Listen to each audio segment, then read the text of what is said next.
Quiet, numbskulls. I'm broadcasting. All right, let's take it from the top again. Places.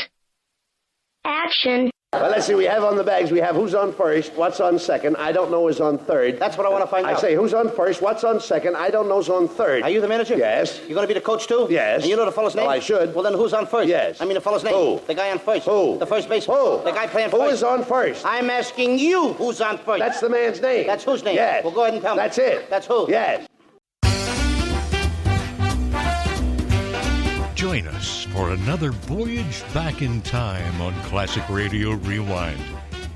From adventures to westerns, from comedy to sci-fi, this is your ticket to Theater of the Mind. Without any further ado, here's your host for Classic Radio Rewind, Barry Slinker. Welcome, everyone, to this week's episode of Classic Radio Rewind. I'm your host, Barry Slinker, and we have a great lineup for you this week that includes an episode from the Screen Directors Guild from 1947, followed by an episode of The Fred Allen Show from 1943, and topping this week off with an episode from Lights Out from 1947. But starting things off for us this week is an episode from Bulldog Drummond. In this episode, Denny is framed for murder, and Drummond needs to prove his innocence. From April 16th, 1945, this is Bulldog Drummond with The Case of the Double Death.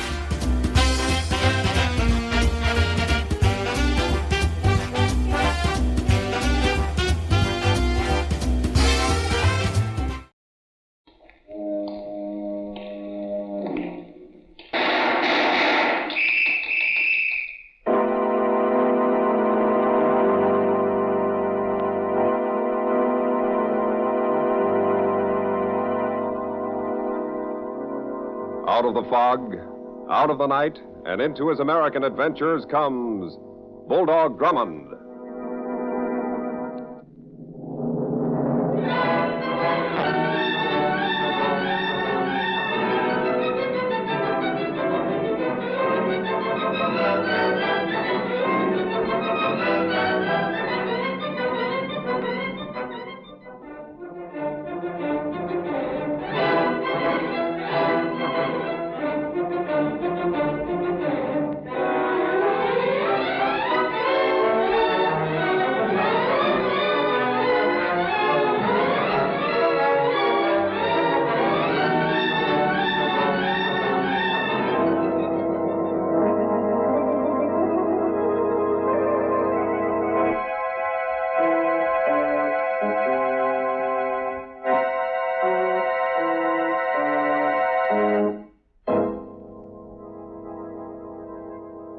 And now to tell us about our newest adventure, here is Bulldog Drummond. I call this story The Case of the Double Death. So far as we knew at the time, it began one evening when Denny and I were dining in a restaurant.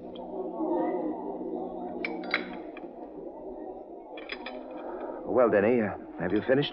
All but this cup of coffee, sir. You know, I must say it doesn't taste very good, but I'll finish it from force of habit. Well, suit yourself, Denny. Waiter. Right with you, sir. Yes, sir. Will there be anything more? The check, please. And quickly, if you don't mind, I'm catching a train. Right away. I must say, Captain Drummond, you didn't eat heartily this evening. Not that I blame you, considering that you're going to witness an electrocution. Well, Denny, there'll have to be the required number of witnesses. I tried to refuse, but the warden insisted. Well, after all, you helped the state prove that the man was guilty of murder. Your check, sir. Thank you. There you are. Thank you very much. Come along now, Denny. We haven't too much time. We, sir? But I wasn't invited, thank goodness. Well, ride out on the train with me. Wait for me in the warden's office. Yes, if you insist, sir. Oh, I say, now, where in the world are my bowler and my umbrella? I left them here on this hook. Oh, Denny. Waiter. Yes, sir. We're missing a derby and an umbrella. Yes, a silk umbrella. It can't be replaced, you know. That's too bad. Maybe somebody took them by mistake. They did, they'll bring them back. Can you stop in tomorrow? Yes, of course I can, but how can I go out of here without a hat? Denny, that train won't wait for us, you know. Let's be on our way. Well, if you don't mind, sir, I'll go home and get another hat. I'll catch the next train and meet you in the warden's office. All right, Denny. But wearing a hat is just a habit, like drinking coffee. One of these days, you may pay a horrible price for all your habits.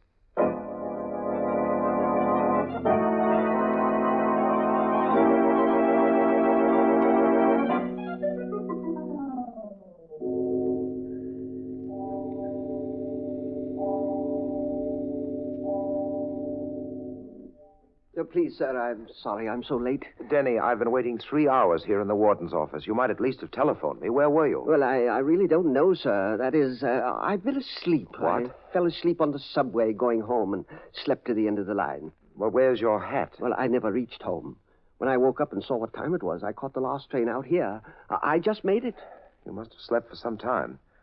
And where did you get that scratch on your knuckles? Well, I can't say, sir. Oh, that's probably the police. I called them trying to find you. Yes? This is Captain Drummond. Yes, thanks, Taylor. Denny's here now. What's that?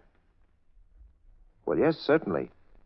The last train's gone, but I have a car waiting outside. Very well, we'll be there as soon as we can. Was it the police, sir? Yes, Detective Taylor. He wants to see us at once at our house. At this hour of the morning? Something has happened, Denny. Taylor wouldn't tell me what it was, but he said it's important. A matter of life and death.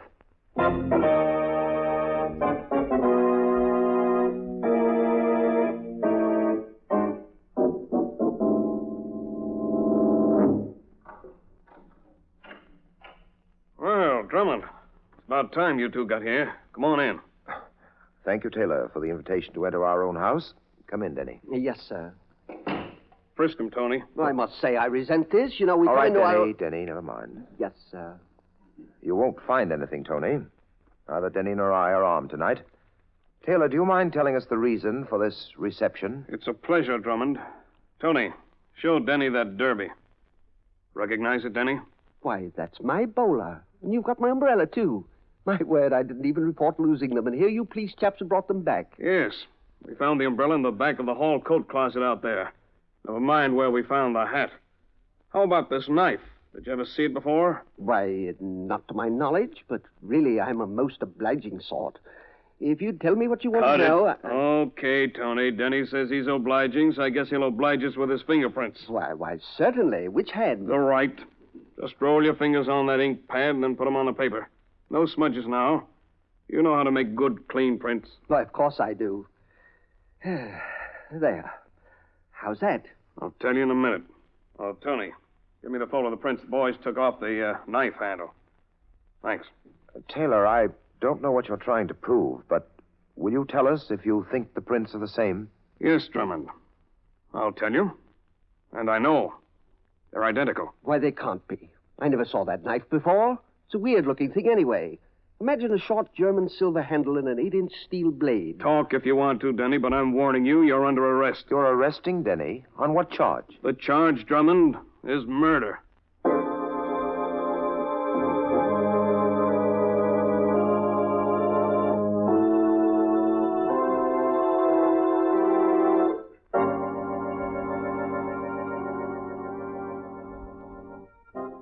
Our story continues in just a moment.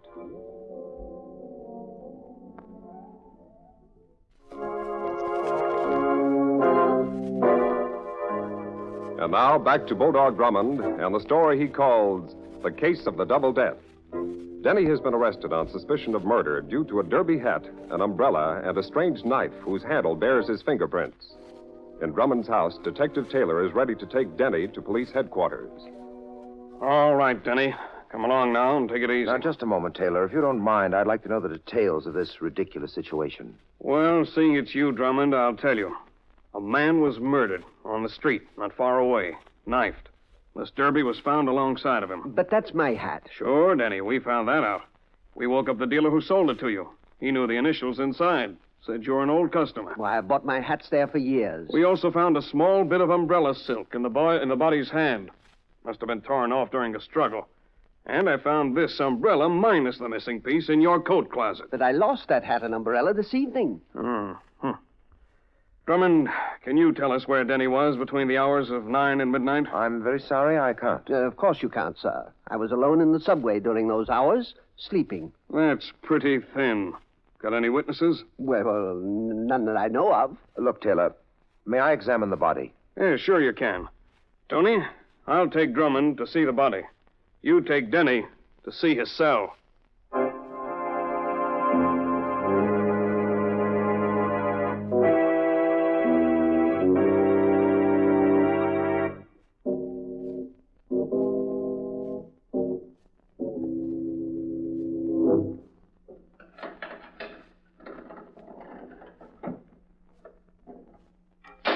Welcome, sir, to my humble quarters. I'm trying to get you released on bail, Denny. Of course, it isn't customary in the case of a murder suspect, but I may be able to bring it off. I certainly hope you can, sir. The evidence against you isn't airtight. You were framed, all right. I'm beginning to understand how it was done. I'm sure that your fingerprints were on the knife handle because you used it last night in that restaurant. But, sir, I certainly didn't use a knife with an 8-inch blade for eating. No, Denny.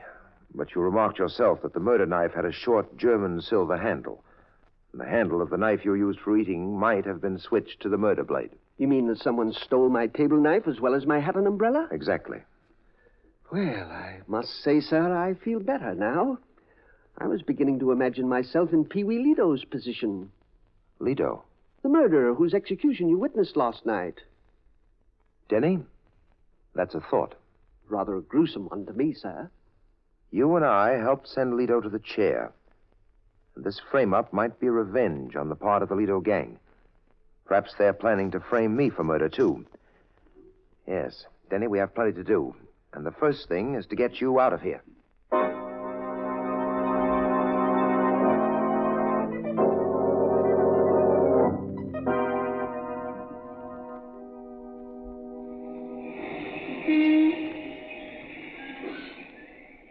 Well, there's the restaurant where we dined last night. I'd be just as happy if we found it burned to the ground, sir. Proprietor told me over the telephone that the waiter who served us last night came on duty at 6 o'clock. His name is Dan Morris. Well, it's 5:45 now. He should be along any minute. Yes, here he comes now. I recognize him. Hello there. Dan Morris? You talking to me?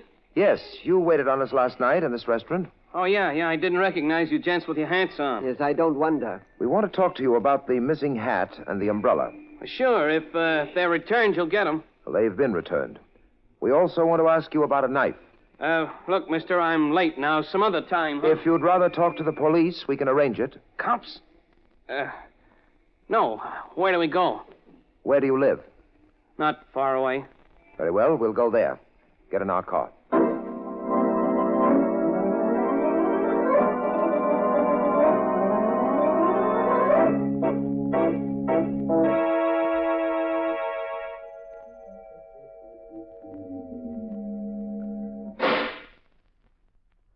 All right, Morris, keep on talking.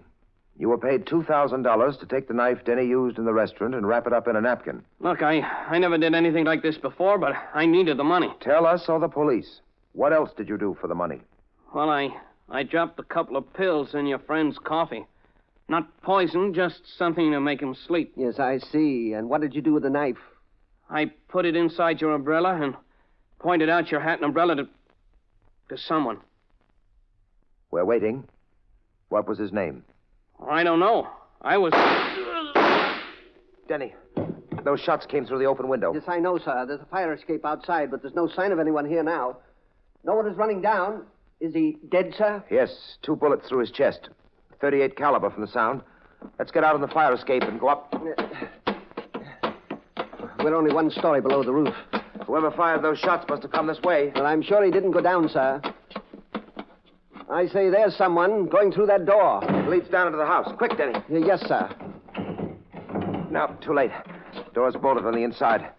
We can't break it down in time. We can get back into the house through the waiter's room. By the time we get downstairs, we won't find anyone. Turn on your flashlight, Denny. Yes, sir. Hold it close to the roof, over here.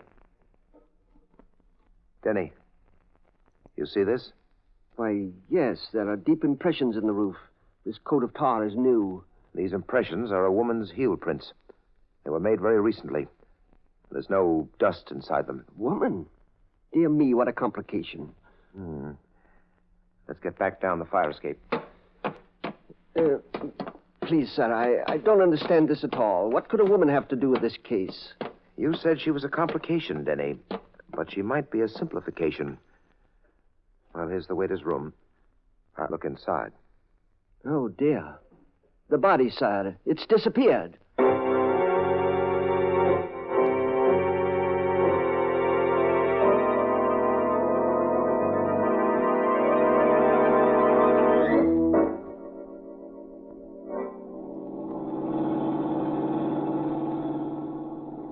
It's too bad the waiter was killed before he told us some more facts. My word, whoever these people are, they're certainly thorough. And completely cold-blooded.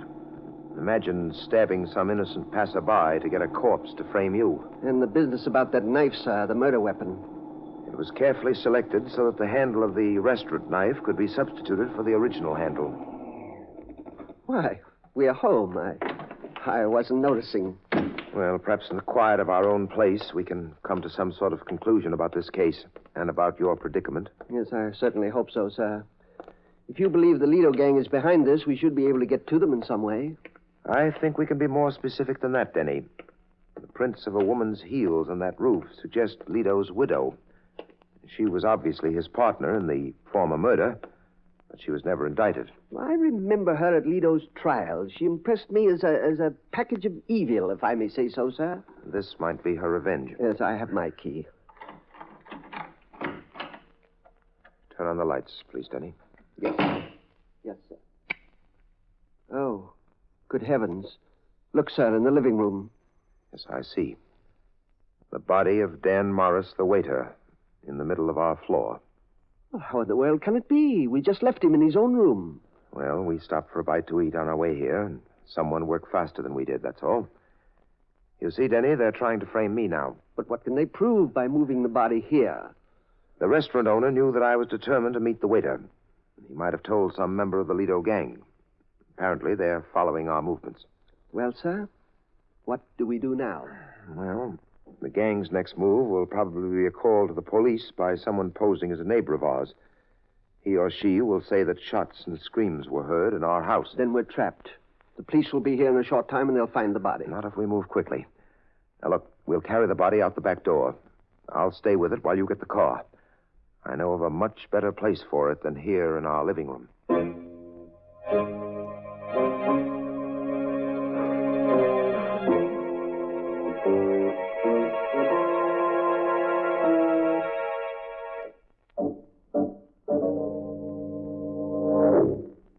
All right, sir. The body's quite safe in the back seat, covered with a rug. Get in, Denny. We'll drive on past the house.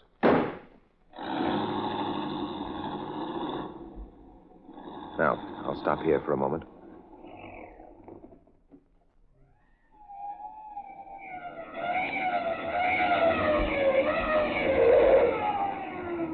My word, sir, the police didn't lose much time. Their car's pulling up in front of our house. All right, men, this is the place. Come on, Tony, take 2 men around in the back. We'll go in the front. Make it fast now. Well, Denny, I think you and I should be on our way. Yes, sir, but where are we going? To the waiter's room. And the quicker we get there, the better.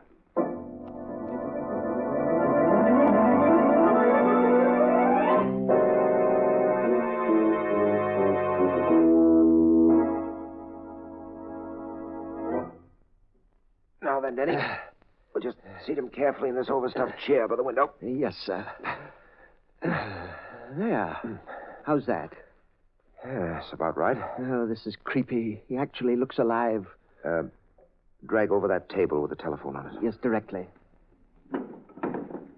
That's right. Oh, dear. If there's anything that really chills me, it's a dead man with his eyes open. Wait, I'll just put his hands on the table like this. Now, Denny, turn on that floor lamp. It's far enough away. We don't want too much light. Yes, sir. Now, I hope I can imitate his voice successfully. Listen a moment and tell me how it sounds. Yes, go ahead. This is Dan Morris, the waiter. Why, that's excellent, sir. All right, next in order is a telephone call. I'm calling the bar that used to be Lido's headquarters. If this scheme doesn't work, Denny, we'll need a very good lawyer. Well, sir, there's always David Miller. Hello? I want to speak to Mrs. Lido. Yeah. She'll talk to me, all right. You tell her Dan Morris, the waiter's calling. Unless I'm wrong, she's right there. Hello? Yeah, you double-crosser. You thought I was dead, didn't you? That's the way you left me. What was the idea of your boys dragging me off to some strange house? Tell her plenty, sir. Yeah, that's where I came to. I'm home now. Listen, I like money. And this is going to cost you 20 grand.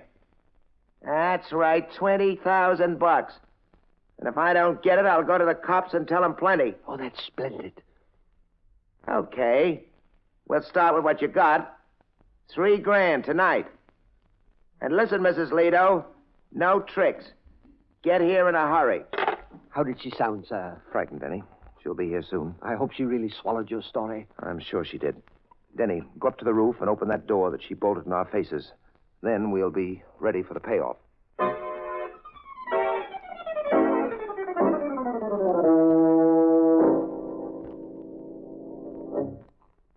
There's a car stopping in front of the house, sir, and a woman is getting out. All right, one more phone call.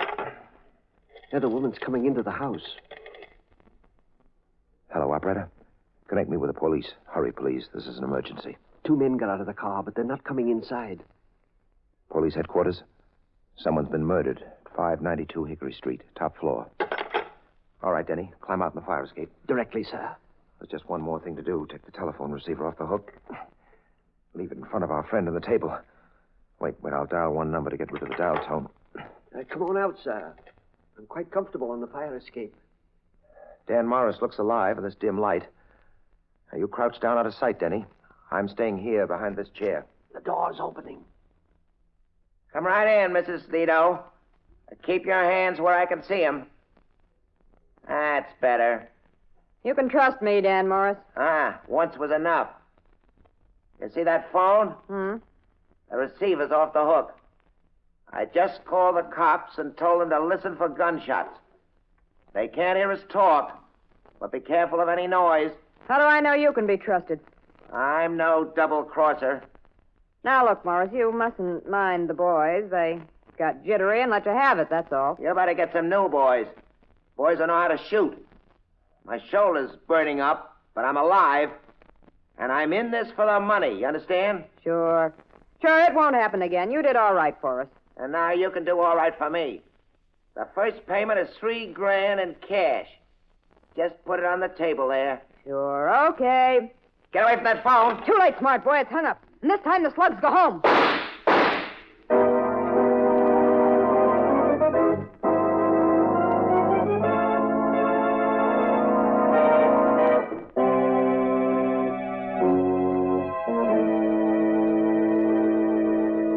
Back to the climax of our story in just a moment.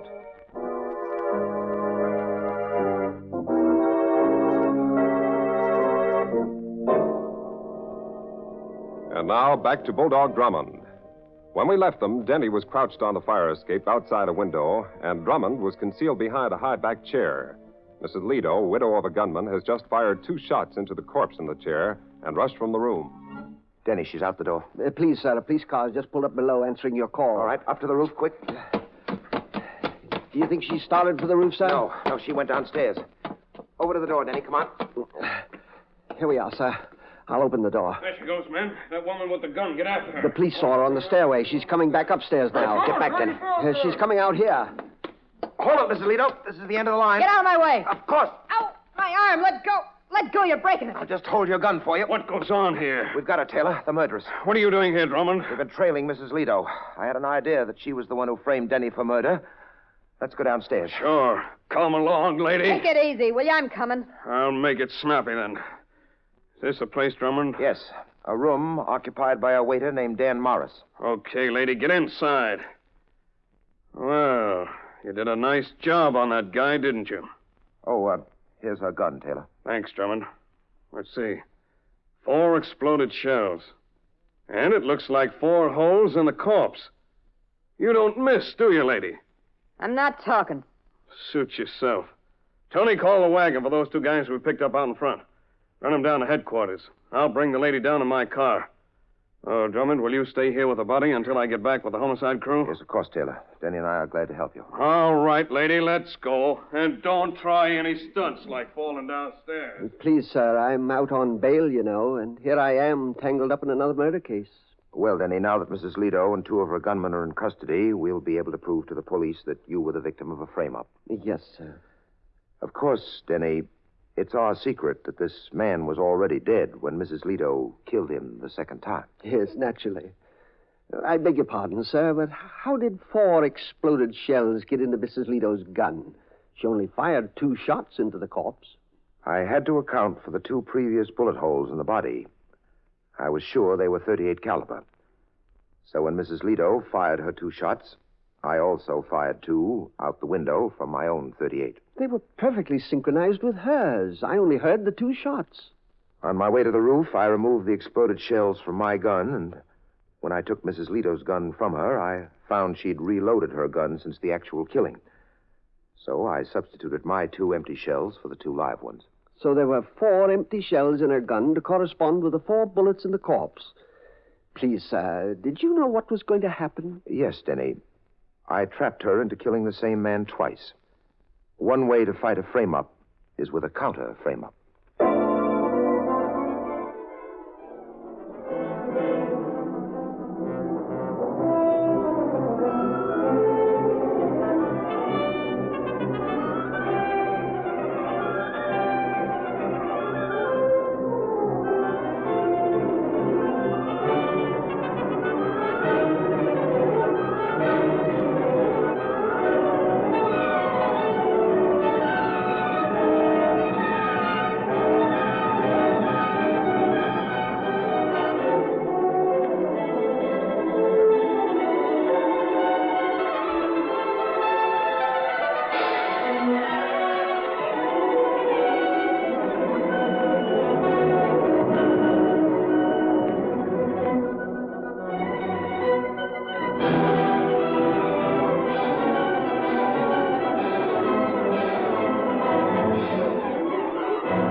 And now, here is Bulldog Drummond to tell us about next week's story. A testimonial dinner is being given to a noted crime reporter who specializes in exposing rackets. Denny and I meet him, and almost immediately become involved in a maze of murder. One man is poisoned, another hanged, and a third is shot. Denny and I are also marked for killing when we stalk the murderer. I call the story Dinner of Death.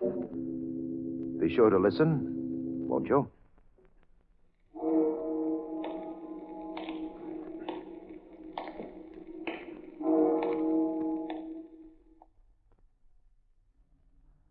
And so into the night walks Bulldog Drummond, seeking new adventure and excitement. The next adventure with Bulldog Drummond will be heard over most of these same stations next week at the same time.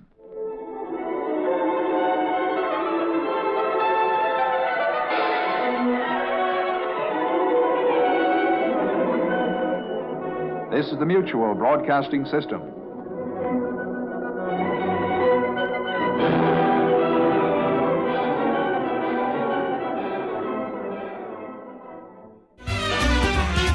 That was Bulldog Drummond and The Case of the Double Death, as originally heard April 16th, 1947. Up next on Classic Radio Rewind is the Screen Directors Guild. This episode, Bing Crosby and Ingrid Bergman will reprise their original movie roles in The Bells of St. Mary, as originally heard October 6, 1947, on Classic Radio Rewind. Good evening, ladies and gentlemen. Tonight, Lady Esther brings you a rare treat, one of the most tender and beautiful screen stories of the past year, Leo McCarey's The Bells of St. Mary's. It stars Bing Crosby as Father O'Malley, Ingrid Bergman as Sister Benedict, and Joan Carroll as Patsy. Lady Esther presents the Screen Guild players in The Bells of St. Mary's.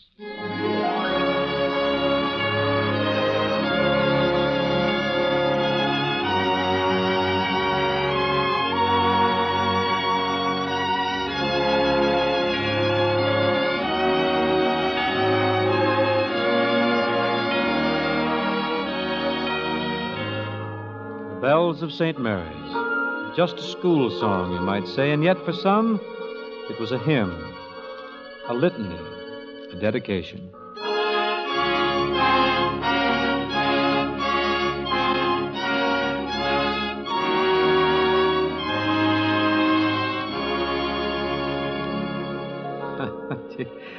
Oh, they tell me I made quite a splash at St. Mary's. The very first day I arrived, in fact. You see, Sister Benedict was head of the school, and she thought I needed a formal introduction. Children, this is our new pastor, Father O'Malley, and I'm sure he has something very important to say to you. Father? Well, children, you're going to see a lot of me in the future. I'm going to be around here a great deal, so you're going to hear the shortest speech ever made. This is a holiday. Everybody take the day off. Father O'Malley. Pretty effective speech, huh? Oh, I'm sure they loved it. Well, when we were kids, we used to just live for holidays. You know, we should never get too far away from our childhood. But you can't call a holiday just like that. You have to get permission of the superintendent of schools. Father, what will we tell the superintendent? Well, I might give him a holiday, too. Oh, Father. Father, would you like to look around the school? No time like the present, Sister Michael, without all those youngsters underfoot. It's a lot different from my school, all right. See, I could look out the window and see fields and trees and the old swimming hole. You know, hang your clothes on a hickory limb and the last one out finds them tied up in knots. Where, Father? Missouri. Where'd you come from, sister? Well, I was born in Sweden, but when I was very young, I came to... Up. Don't tell me. Minnesota. Well, that's right, Father. I love the winter. I used to ski to school, and there was one big hill. Oh, and then you had to carry him home afterwards. Yes. You wouldn't believe it, Father, but Sister Benedict was a tomboy, from what I hear. So? Oh, I must admit I played baseball with boys. Uh-huh. I guess you were pretty good with the stick. I used to hit over 300. Well, that was in the wheat belt. I guess we all had it better than these kids, though. They don't even have a place to play. That used to be our playground over there. Where that new building's going up? Yes, we had to sell the ground. We needed the money to fix our school. They were going to condemn it. You know, it's too bad you don't have a nice new building like that one they're putting up over there. That would be the answer to everything. Confidentially, Father. That's what we've been praying for. You've been praying for what? That the owner will wake up one morning and give it to us. That who will wake up when and give you what? Mr. Bogardus, the owner. Now, wait a minute. Let's be practical. Let's face it. Does Mr. Bogardus know anything about it? Has anyone asked him? No, we've just prayed. We're relying on you to help us, Father. We thought you might talk to Mr. Bogardus. I'll be glad to, sister. Only one thing. What? What'll I do when he says no? Well, now, what do you think Bogardus told me? No! Yes, he sure did. In about 7 different ways. Then he made me a counteroffer. He wanted to buy the old school and tear it down for a parking lot. Frankly, I was a little more than on his side. St. Mary's was old, and there was a new school not too far away. I was all for recommending the sale, except I hadn't figured on Sister Benedict. St. Mary's was more than a school to her. It was a shrine. And while she'd laugh with me when we differed over little things, well, she'd fight for the big things to her last breath. The big things. I guess they began with Patsy Gallagher. Or should I say with Patsy's mother. You see, Father, my husband left me a long time ago. 13 years, to be exact, before Patsy was born. You raised her yourself? You've been supporting her all this time? I suppose you're wondering as to how. So is she. She's getting to be a big girl now, Father. She's beginning to think I'm no good. I want to put her in your care before she finds out she's right. Well, I feel anyone who's as much concerned about her daughter as you are isn't doing too badly. If there was anything really wrong with you, you wouldn't give a darn. Then you'll take her, Father? She can live here at the school? Well, I think it can be arranged.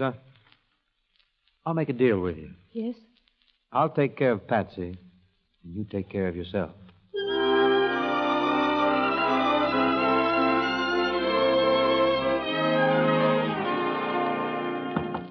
Yes? Oh, it's you, Patsy. Come in. You sent for me, Sister Benedict? Yes, I wanted to talk to you. I'm concerned about the way you're falling behind in your studies. Now, if the work's too hard for you, I'll be glad to help. If there's anything I can do... Oh, I don't think so, Sister.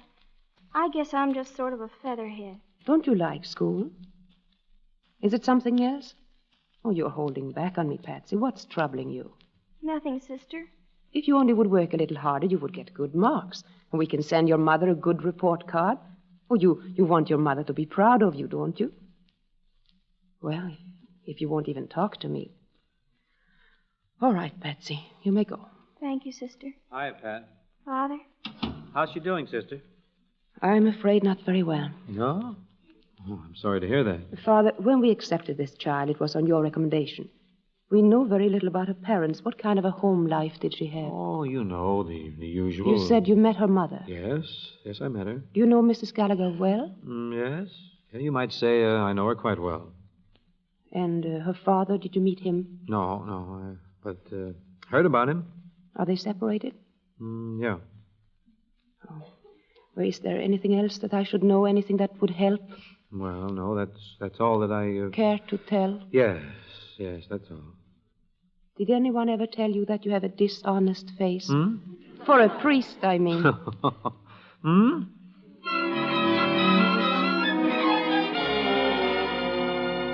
I thought I'd drop in tonight, Patsy. See how are you doing? How are you doing? Not too well, Father. What's the problem?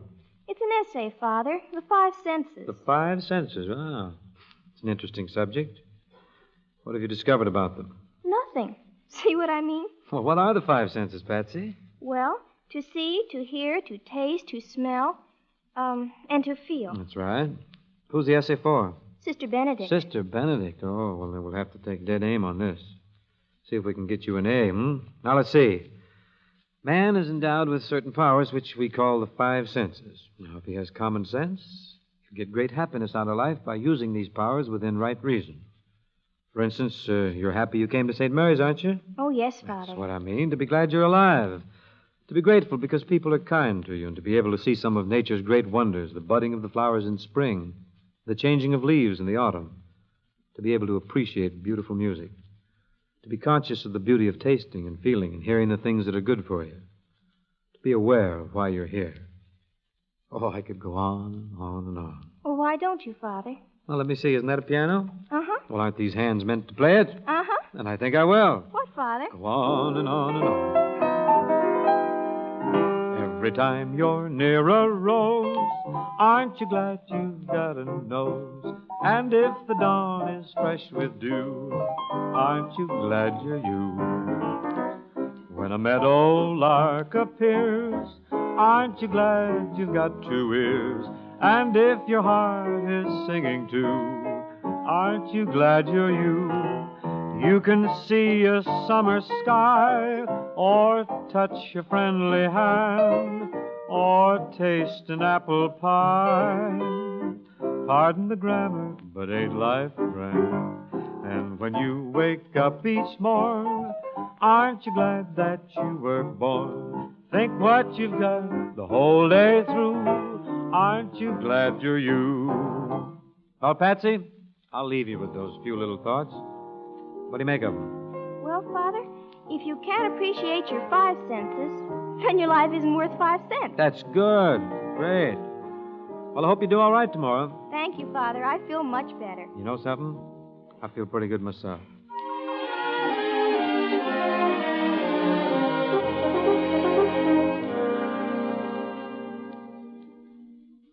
Quiet, children. Everybody quiet now. We are very fortunate in having Father O'Malley with us today. So we'll read some of our compositions aloud. Luther? Luther, how'd he get in here? We never knew. All right, Luther. 5 senses.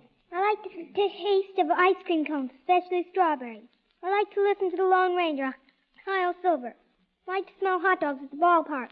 I like to feel, well, good. Now, don't laugh, children, don't laugh.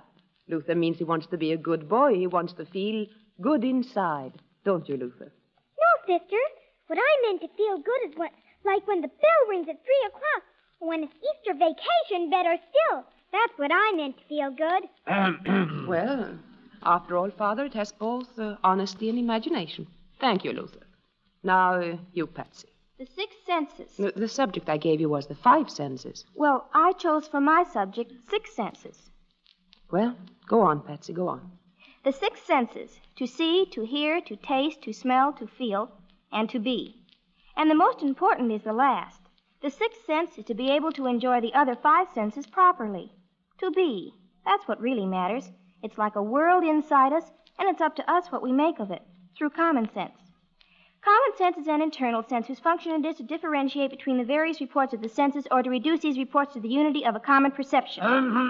As William Shakespeare said... Saved by the bell. Thank you, Patsy. Now, that was very good. In the name of the Father, and the Son, and the Holy Ghost, amen. All right, children, you may go. Sister Benedict, I really learned something. Oh? That Patsy shows a lot of promise. What do you think? Oh, definitely. What are you going to give her? A B, perhaps? Oh, no, I think at least an A. Good, that's fine. As a matter of fact, I think it should be an A+, don't you, Father? I don't know. That might be overdoing it a little. Oh, but it had a plus quality to it. Yeah. Well, a girl like Patsy needs a lot of encouragement. She has such a fine mind. Yes, remarkable. In fact, she has the mentality of a man your age. Well, yes. There's another sense, you know, sister. Oh, don't tell me. Yes, sense enough to know when to leave. Good afternoon.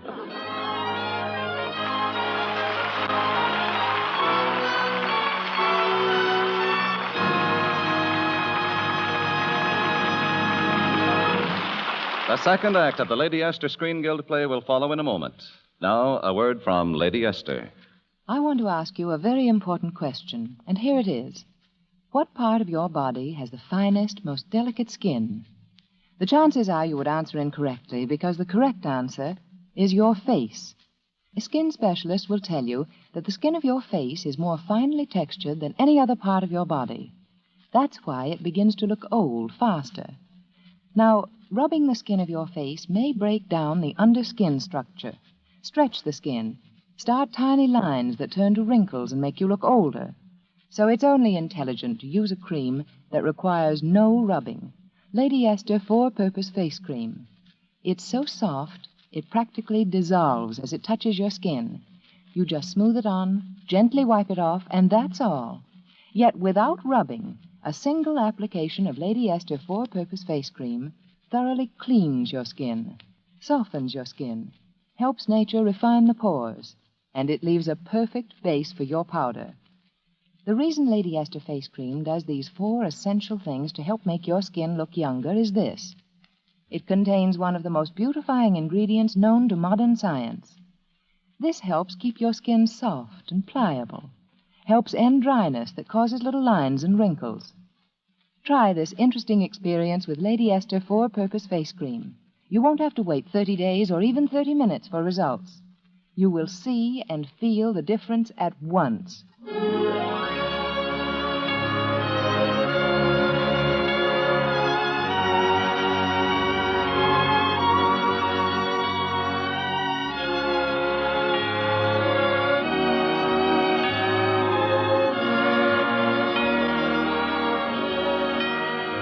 And now the second act of The Bells of St. Mary, starring Ingrid Bergman, Joan Carroll, and Bing Crosby as Father O'Malley, who continues our story. You know, the days skip right along when you're busy. School like St. Mary's can keep you pretty active. Thanksgiving, Christmas, Easter, and then almost before I knew it...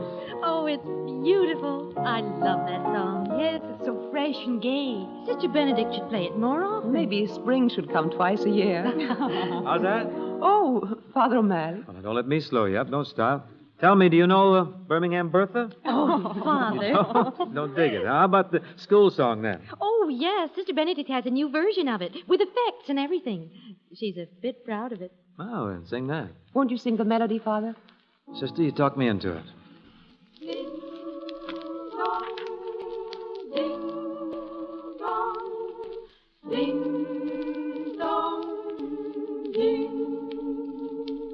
Oh, bells of St. Mary's, we always will love you with your inspiration. We never will fail. Your chime will forever bring sweet memories of you, so proudly ring out while we sing out, Hail, hail, hail. So proudly ring out while we sing out, Hail, hail, hail.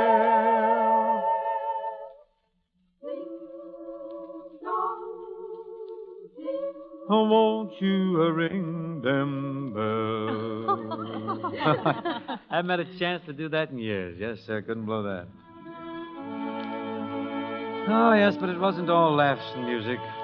There were some things that had me plenty worried. For one thing, that building next door was almost completed.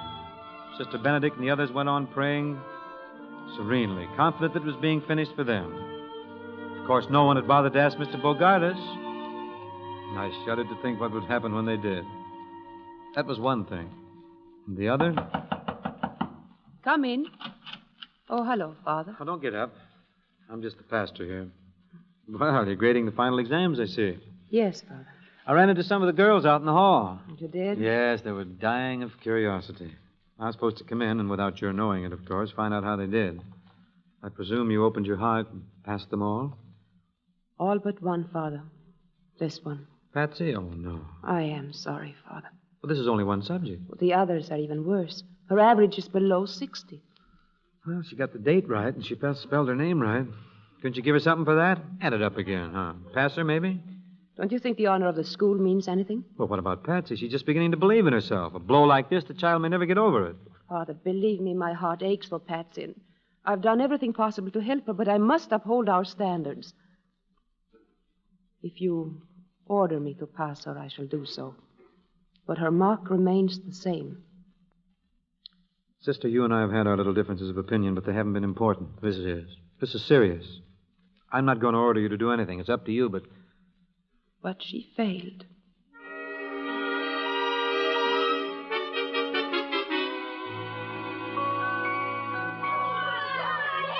Father O'Malley, I can't take it, I tell you. All those howling brats around the place.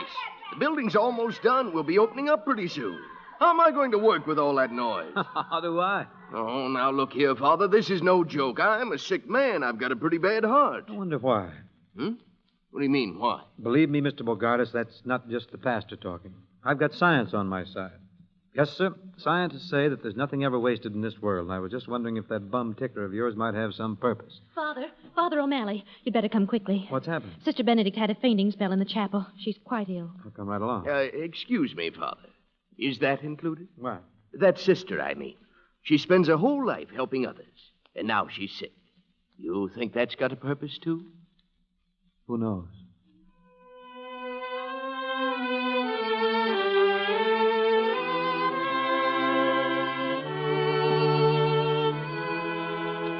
The doctor's on his way, Sister Benedict. How you feeling? I feel all right. Father, I want to talk to you. What have I done now? You've been writing. You've been writing to Mother General, going over my head. Oh. Yes, I received a letter from her. Well, I just wrote expressing my own opinion, Sister. Hope this hasn't brought this on. No. I'm just tired, but you actually considered tearing down St. Mary's and sending our children to St. Victor's. That's right. I thought about it quite a bit. We have to face facts, Sister. Yes, I know what you mean, Father. We've tried so hard not to face facts, but there must always be a St. Mary's. Of course, Sister. Now, just relax. The doctor should be along any minute.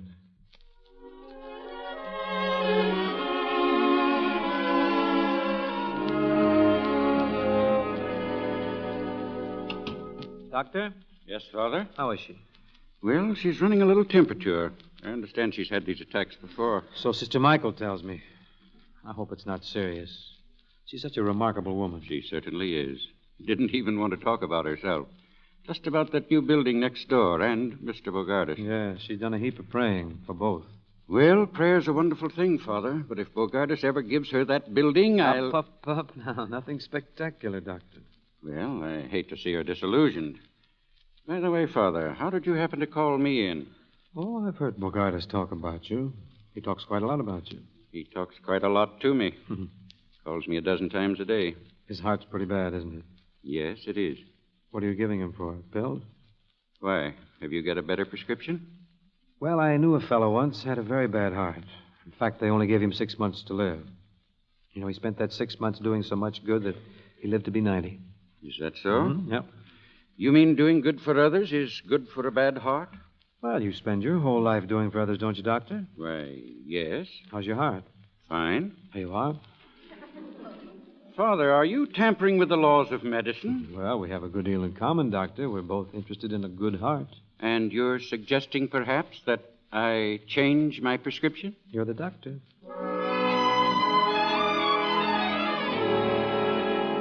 You mustn't ask me what really did it, the sister's prayers or the doctor's persuasion. Frankly, I don't see that it matters with heaven and science teamed up like that. But anyway, just a few days later... Father O'Malley, you'll never guess the most wonderful thing, a miracle. So? Mr. Bogardus just came to see me, and Father, he's going to give us his building. Oh, he just told me. How did you know? Well, I figured if faith could move mountains, sister, it would certainly budge Bogardus a few steps.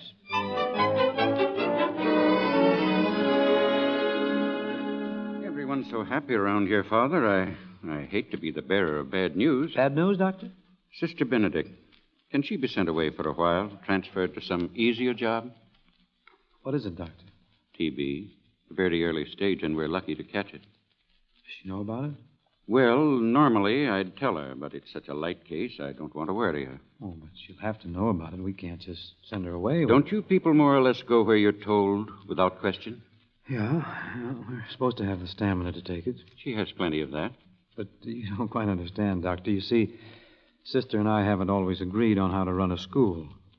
In fact, we recently had one serious difference of opinion. Now, if she's sent away without explanation, why, she's bound to think... Father, up to here, we were discussing her health, what's best for her. Now we're discussing your feelings. That's a heck of a way to put it, Dad. I only want to see her get well. That's the trouble, Doctor. So do I.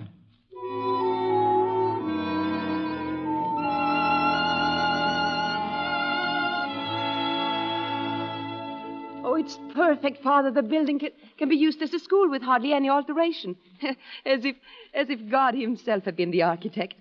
That's fine. And now we can finally tear down our old school, and that can become our playground. Oh, it is all so wonderful. And I am tired. You've been working too hard. Oh, it's just all the excitement. Oh, Father, I am so happy.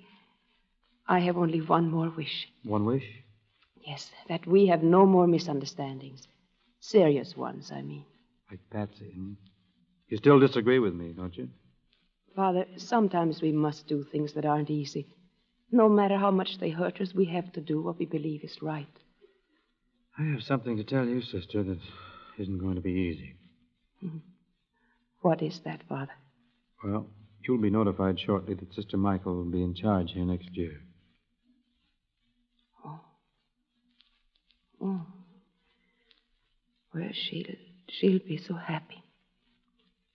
And will I be her assistant? It's only fair to tell you, Sister, that you're being transferred. It's going to be difficult to leave St. Mary's, but we shouldn't become too attached to any one place. Any other school may seem strange at first, but as long as I'm around children, I'll be happy. Father, how do you know all this? Have you been writing Mother General again? Well, yes, I have.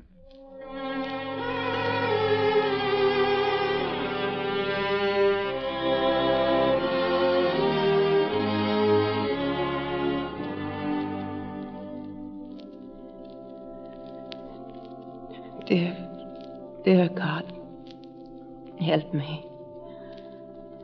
Dear Lord, remove all bitterness from my heart. Please help me to see thy holy will in all things. Help me. Oh, please help me. Sister Benedict. Sister, the cab is here. Yes, thank you. I'm coming now.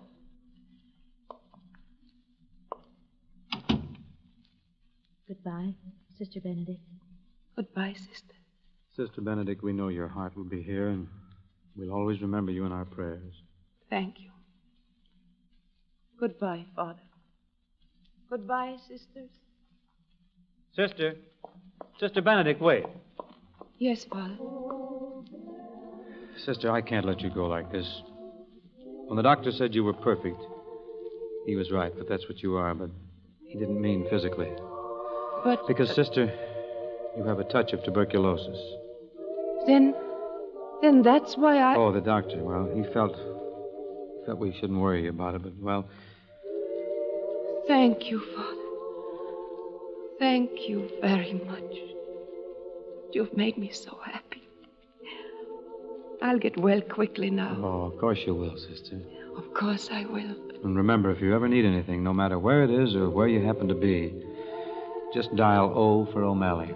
I'll remember, Father. O for O'Malley.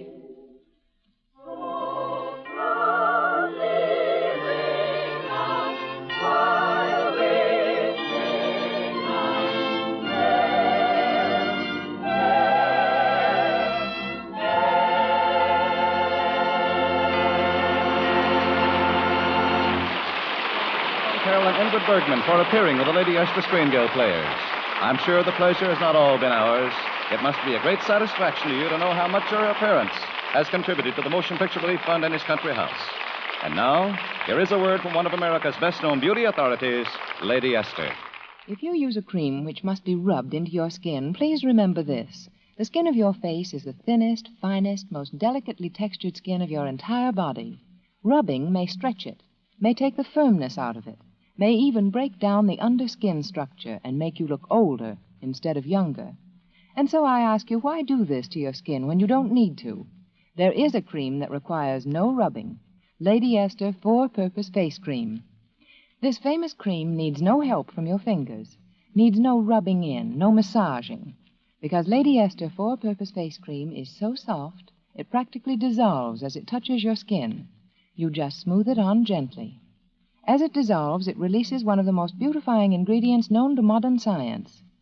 This helps keep your skin soft and pliant, helps prevent drying or puckering of the skin, especially around your eyes and mouth. When you wipe off Lady Esther Face Cream, you not only see the difference, you feel the difference from just that one application. You see that all your skin requires is this one scientific face cream, Lady Esther 4-Purpose Face Cream. It asks no help from any other cream. Next week, the Lady Esther Screen Guild players will present Weekend for Three. It will star Lynn Berry, Harry Von Zell, and Dennis O'Keefe. Be sure to listen.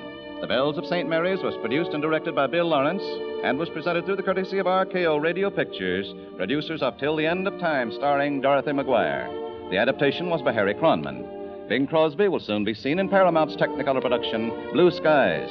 Ingrid Bergman can now be seen in the Alfred Hitchcock RKO production, Notorious. Music on tonight's program was arranged and conducted by Wilbur Hatch. This is Truman Bradley speaking for Lady Esther. Thank you and good night. This is CBS, the Columbia Broadcasting System.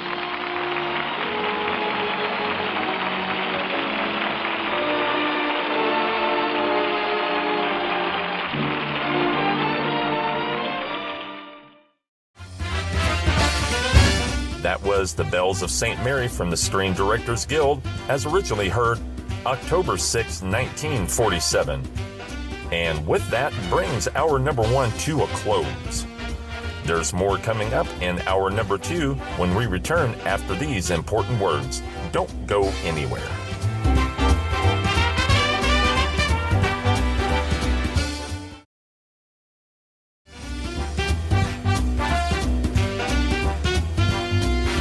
Welcome back to the second half of Classic Radio Rewind. I'm Barry Slinker, and kicking off hour number two is an episode from The Fred Allen Show. In this episode, starring Bela Lugosi, Fred Allen tries to rent Bela Lugosi's house. We remember Lugosi as the original Dracula from the ever-popular Universal Monster movie set. But a quick bit of trivia. Before Lugosi passed away, Lugosi asked to be dressed in his original Dracula attire for his open casket funeral. So from April 25th, 1943, it's The Fred Allen Show starring Bela Lugosi.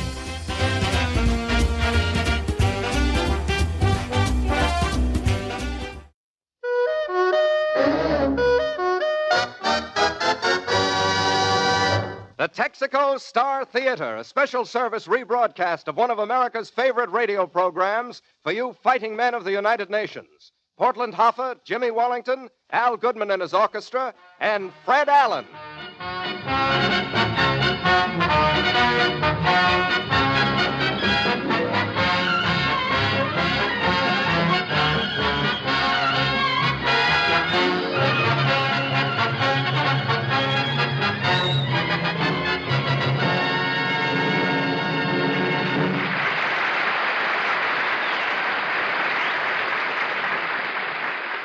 Ladies and gentlemen. What is this? Ad-libbing, huh? Ladies and gentlemen, this afternoon, New Yorkers held their traditional Easter parade on Fifth Avenue. Tonight, we bring you a man who was seen at the Easter parade selling gardenias. And here he is, Fred Allen.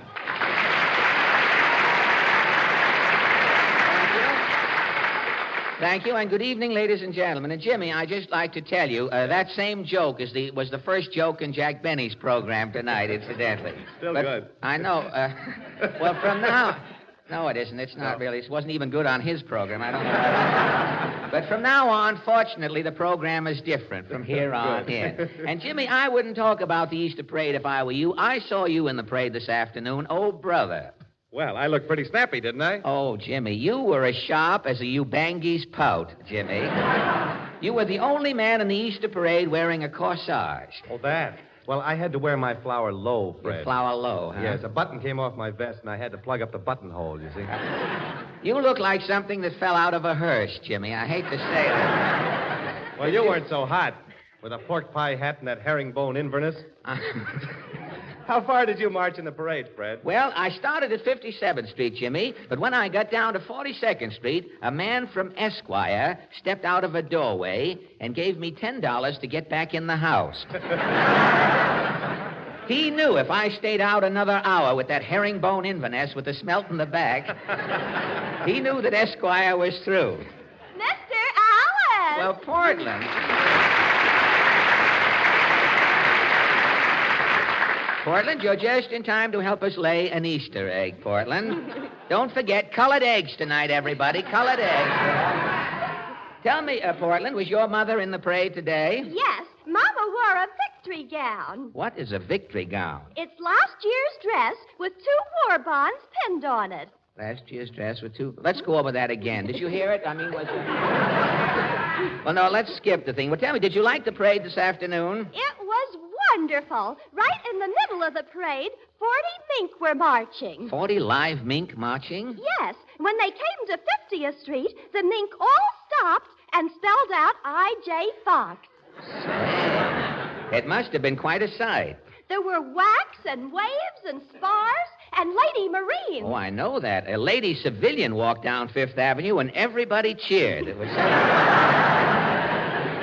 Well, so much for Easter, Portland. We'd better get along down to Allen's Alley. What is your question tonight? Well, this past week, newspaper publishers and editors from all over the country convened here in New York City. And with the shortage of paper, they say that the daily newspapers may soon have to drop some of their features. And so our question tonight is, if newspapers have to be cut down in size, which features or pages would you rather see eliminated? Shall we leave? Take my arm, Portland.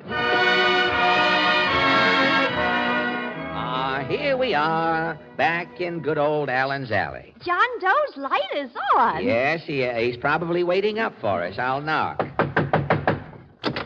Oh, does it always have to be you? Tell me, Mr. Doe, if newspapers are cut down, which feature do you think should go? The news section can go. Everybody knows the news. Rommel is still on the lam. True. The help wanted ads can go. Everybody's working. Right. The travel section can go. Nobody's going no place unless they're in the Army. That's right, too. The sports section can go. It's the same story every day. The Dodgers is beating the Giants. Even with the dead ball, they're doing it. That eliminates the whole paper, Mr. Doe. All but the obituary column. Well, what about... The obituary column can also go. If you're dead, nobody cares but you, and you can't read it. So long. Well, now that John Doe has eliminated completely the Fourth Estate, let's see how the lady next door feels about it. No. Mrs. Nussbaum, what part of your newspaper would you suggest eliminating? Prudence Pincus could go. You mean the cooking expert who has her daily recipes in the paper? That schnook could cook, I'm laughing. Well, what's wrong with Prudence Pincus? Last week in Prudence Pincus's column is a recipe. A recipe, I see. It is a watermelon upside-down cake. A watermelon upside-down cake? I am following directions. From 4 eggs, I'm taking only the yolks. Yes? 1 cup Oleo margarine. Yes. 1 watermelon should be right. This is essential. To this, I'm adding baking powder and extracts, all kinds. Yes. I am beating till fluffy, Uh-huh. putting in the oven 2 hours. And you had a watermelon upside-down cake? What I am having could be for Radio City a cornerstone. It was heavy? The cake is falling off the table and killing the cat a little. Prudence Pink is free. Well, what went wrong? The recipe is saying put in 1 cup melted lead. Melted lead? Well, that was a misprint. It must have meant melted lard. Did the lead in the cake bother you any? Bother, he says. For 2 days, I've been hiccuping bullets. Pardon me.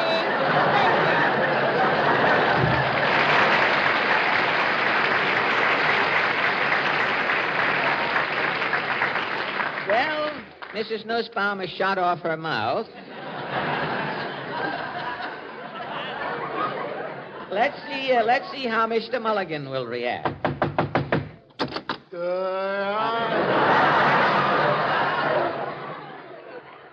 Socrates, which feature in your newspaper can you dispense with? You can have the whole paper. Just give me Joe Palooka. You're a Joe Palooka fan, hey? When I was a little kid, I first seen Joe Palooka. Yeah? Then I took an oath. An oath to what? The other kids was taking oath to grow up like George Washington or singing Sam. But you? I took an oath to be like Joe Palooka. And as you grew up... All through life, I dressed like Joe Palooka. I talked like Joe Palooka. I see. If Joe Palooka was happy, I was happy. If Joe Palooka was sad, I was sad. Well, after emulating your idol all these years, what has it gotten you? Oh, today, thanks to Joe Palooka, I got me a reputation. Really? Every time I walk down the street, yes? The people say, there goes that Palooka.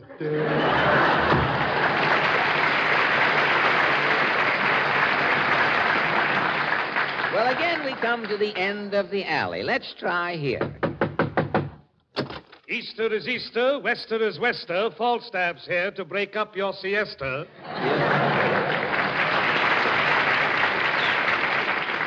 You have someone's whistling. Evidently lost a dog in here. Let's. You have some. Maybe a dog is whistling for somebody. You have some seasonal poems tonight. Troubadour, Open Shore. A Crambo or two. A Crambo or yes. two. Have you heard? I left my hat at the stage door canteen when they caught me tilting the pinball machine. No, I don't think so. Or when they looked me up in Brad Street, I knew that I was done. This is immaterial, irrelevant, and beside the point in your ration book, Falstaff. Tonight we are discussing cutting down newspapers. Precisely why I am here. I have written a poem. What is your newspaper poem called? It has no title. Oh, it hasn't? How does it go? Everyone reads a paper, has a totally different view. The section that absorbs one man won't mean a thing to you. The banker wants only the market reports. A kid will cry for Buck Rogers. The debutante reads the society news. A ball fan wants news of the Dodgers. The armchair general wants word of the war. A horse player results from all tracks. The undertaker gloats all the obituary page. The housewife wants ads about slacks. But give me a newspaper just as it is, after it's been read by the bunch. One page is the same as another to me. I just use it to wrap up my lunch.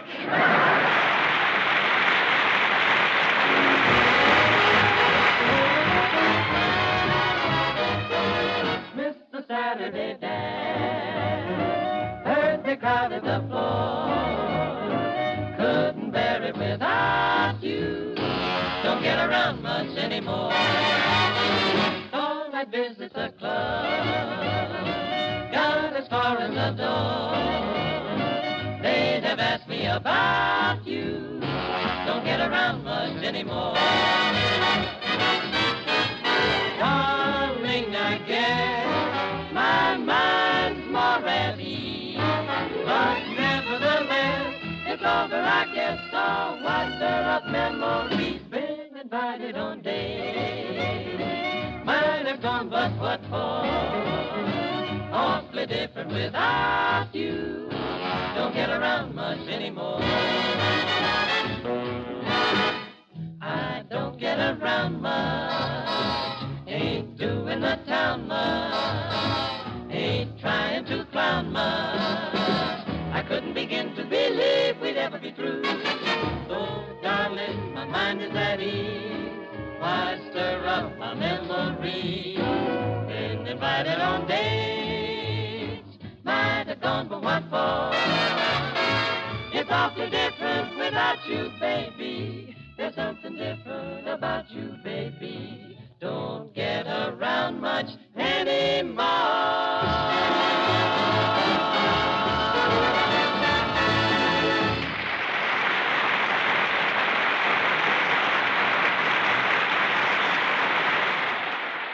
And now, is this magazine for me, Portland? Yes. It's a copy of Newsweek in case you want to make up some jokes. Oh, topical jokes. That's a good idea. What's in the news this week? Well, President Roosevelt just finished a trip to Mexico. I know. You know, the day the president left, 200 people tried to break into the White House. Why? Well, word got around that there was an empty room in Washington.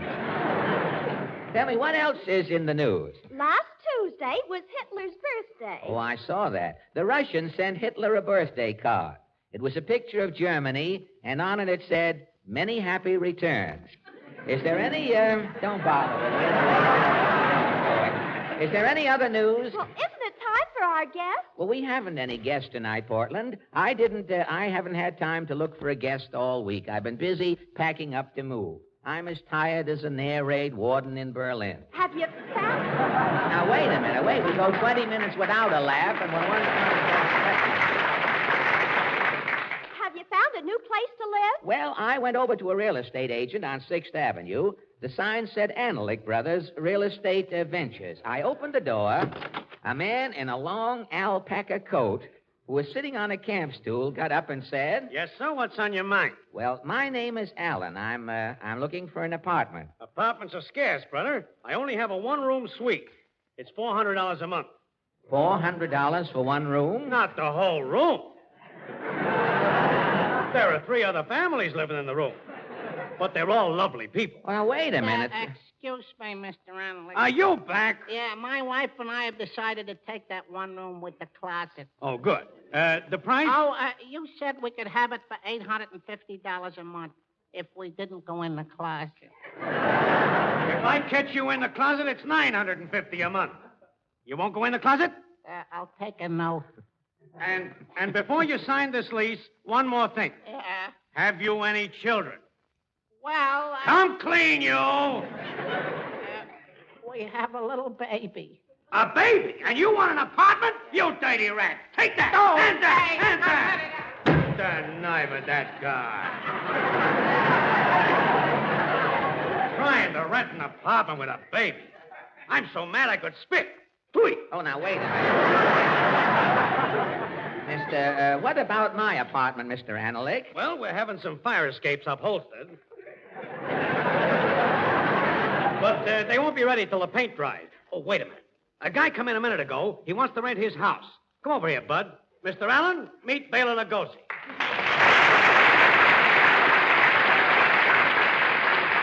Thank you, thank you. Mr. Lugosi, I'm Fred Allen. I guess my face looks familiar, doesn't it? Yes, you look like something that fell out of a closet the night I was on Inner Sanctum. Well, I knew you'd remember me. You know, the last time I saw you here in New York, you were a big hit in that play, Dracula. Yes, Fred. That was back in 1927. I've been in Hollywood ever since. Well, how come you're back from Hollywood now? Did they catch you shoplifting in a blood bank out there? No, I'm here to do a revival of Dracula. I just finished Frankenstein Meets the Wolfman for Universal. Another musical, hey? Tell me, how does it feel, you fellas in the horror business, how does it feel to go into a theater and hear people hissing you on the screen? Hissing to an actor who plays monsters is applause. Well, I guess that's right. They say that one night Boris Karloff was in the Stork Club a radiator started hissing, and Karloff got up and took 4 bows. Yes. When people stop hissing Karloff and me, we'll be through. Oh, yes, and when people start hissing me, I'll be through. And it could happen tonight, Mr. Lugosi. Thank you very much. Thank you. With your face, Fred, you can always go into the monster business. Well, that's fine. I'll know where to scare up a job from now on. Well, tell me, Mr. Lugosi, how long will you be in New York? I'm leaving next week to open my play, Dracula, in Boston. Uh-huh. I came to this real estate office to sublease my house. Well, I'm looking for a place, Mr. Lugosi. Now, perhaps we can make a deal. May I see your house? Sure. Here is the address. Drop up this afternoon. Fine. If I am not home. I thought you'd left for home.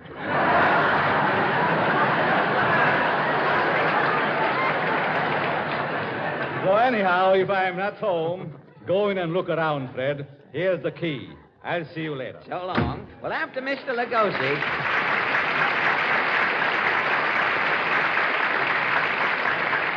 After Mr. Lugosi had gone, Portland... Yes? I looked at the key to his house. It was a skeleton key. Gosh. What did you do? Well, late that afternoon, I started out for Lugosi's place. It was just getting dark. The wind was blowing. A storm was coming up.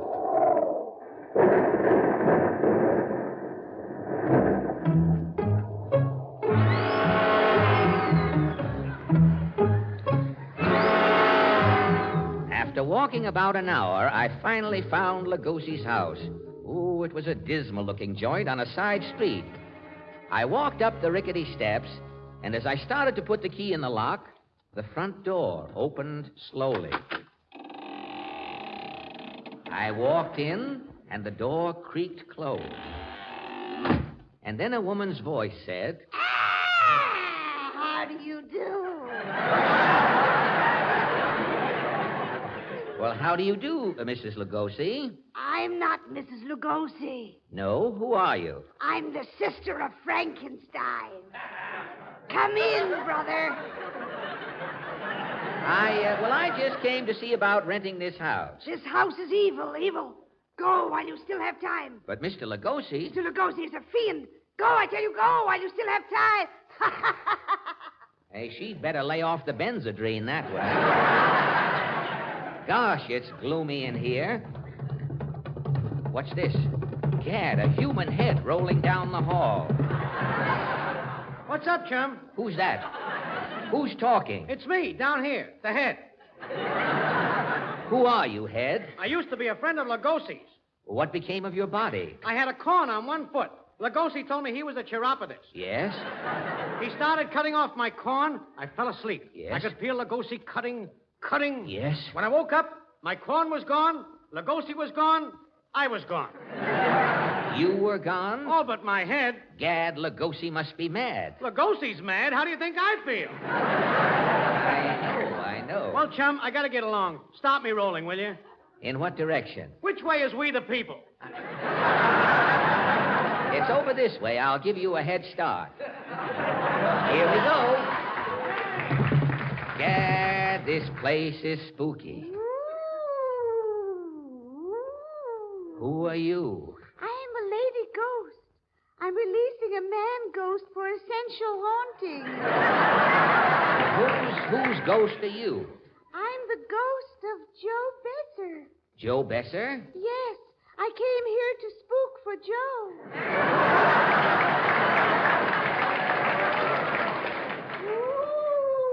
Woo! I'm getting out of here. Ah, here's a door. No, it's a closet. Somebody's in here. Who is it? Lugosi. Yes. Lugosi. Gosh, for a minute I was scared, Bella. What are you doing in this closet? I was just hanging something up. I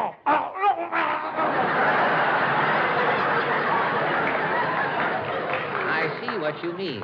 Well, Baylor, old man, I'll be running along. But, Fred, you haven't seen my house yet. No, but I... Here, let me take you by the hand. Oh, Gad, your hand is clammy. It's like holding 5 eels with hangnails. You'll get used to it. Come, I'll show you my heating system. What was that shriek? It's nothing. It came from the furnace. The furnace? Yes. I used to burn oil, but I converted to people. Now, look, Bella, I've got to get back to the Union League Club. I have a chess game waiting, and something tells me it's my move. But you haven't seen my charming little home yet. Hello, Mr. Lugosi. Hello. Say, I didn't see anybody. Who was that? Oh, the invisible man. He's just stepping into the library. Out! What was that, the invisible man? Yes, he got his ectoplasm caught in the door. Now, look, Beller, I don't think I'll bother about the house. I'll move into the Y. I'm a member there. It won't take a minute, Fred. I'll show you. Wait a minute. What is that? It's only the telephone. Mrs. Frankenstein will answer it. I have some dirty work to do. Now, wait a minute, Lugosi. Where are you taking me? Let go of my arm. Be quiet, you fool. I knew it. You didn't get me here to rent this house, Lugosi. You lured me here to kill me. You will soon find out, Fred Allen. Help, save me, help. You see, Fred Allen, I'm all powerful. I'm all knowing. Now, into the laboratory. Iago, Panto. Yes, Master. No, put me down. I'll give you my money, my yo-yo. Chain him to that table. No. Yes, Master. No, you're mad, Lugosi, mad. What are you going to do? I'll tell you what I'm going to do. I have been luring people to my house to complete my greatest horror masterpiece. I'm making a monster greater than Frankenstein. A monster? Yes. I'm building a radio monster. I will use the brain of Red Skelton. Yes? The body of Skinny Ennis. And the singing voice of Georgie Yassel. Well, what do you want? What do you want of me? I have heard your program. My monster needs a lot of nerve. You have more nerve than anyone in radio. You're mad, Lugosi. Mad, I tell you. Enough talk. I shall now operate and remove your nerve. Everything is ready, Master. Anesthetic. Anesthetic. Scalpel. Scalpel. Forceps. Forceps. Anything with a point. Anything with a point. Now, one little snip, and then... Someone's at the door. Help! Well, you fool. Nobody can save you. No power on earth can stop me. Mr. Baylor Lugosi? No. Not you. No. Yes, I have come for you, Baylor Lugosi. No! Gad, Lugosi's fainted. I'm saved. Thank you, sir. Thank you. That's all Thank right. you. That's all right. Stop licking my hand. But you frightened Lugosi. Who are you? I'm chairman of his draft board.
The Fred Allen Show was rebroadcast for you men and women in the armed forces of the United Nations by the Special Service Division of the War Department of the United States of America.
That was The Fred Allen Show starring Bela Lugosi from April 25th, 1943. And lastly, from Classic Radio Rewind is an episode from Lights Out. This episode titled Death Robbery starring Boris Karloff.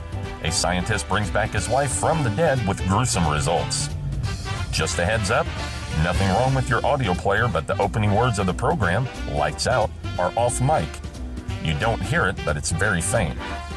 So from July 16th, 1947, it's Lights Out with Death Robbery starring Boris Karloff.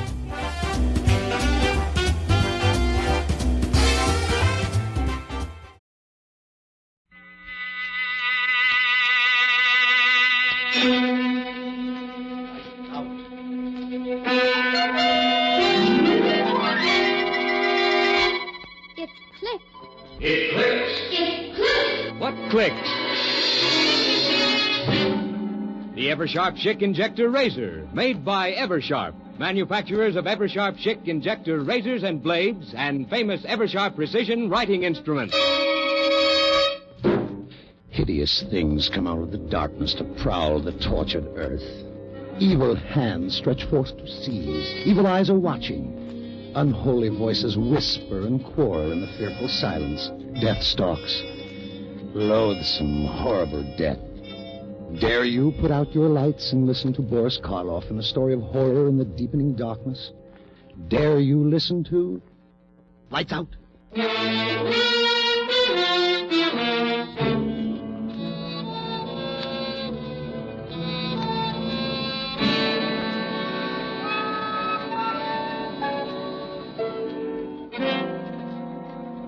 I'm glad you brought up the question of ethics, Ed. Sometimes I think science is too ethical. Stands in the way of research. I don't know, David.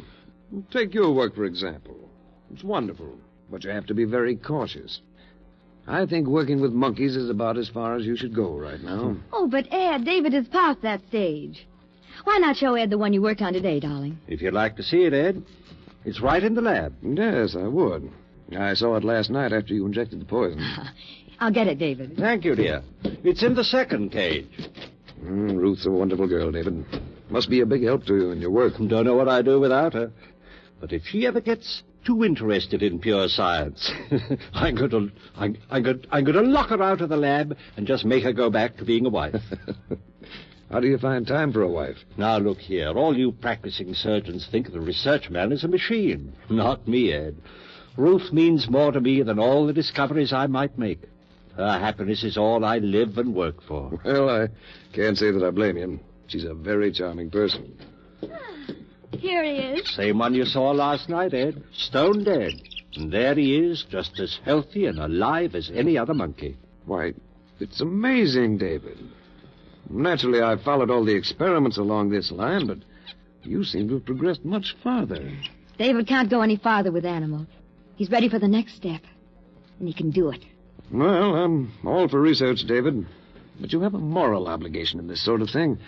How do you know it'll work with human beings? Oh, you're a surgeon yourself, Ed. You know that human beings are animals just like all the subjects I've used. I know it'll work. Well, knowing it won't get you far with society. You'll have to submit proof. I know that, and I've tried every way I can think of to get a human being to demonstrate on. He's tried insane asylums, penitentiaries, everywhere. No one will listen to me. Well, in a way, you can't blame them. Even to me, with my training, the idea seems, well, blasphemous. My dear Ed, you can't stop scientific progress because of a so-called moral concept. Besides, what could be less blasphemous than to triumph over death? I'm sorry, but I can't see it that way. I wouldn't want to try it on me. When I'm dead, I want to stay dead. Oh, that's foolish, Ed. Well, if I die first, I want David to use me for a subject. Ruth, don't look so startled, Ed. She's always been my strongest supporter, but I'm not going to use her as a subject. I like her too well as a wife.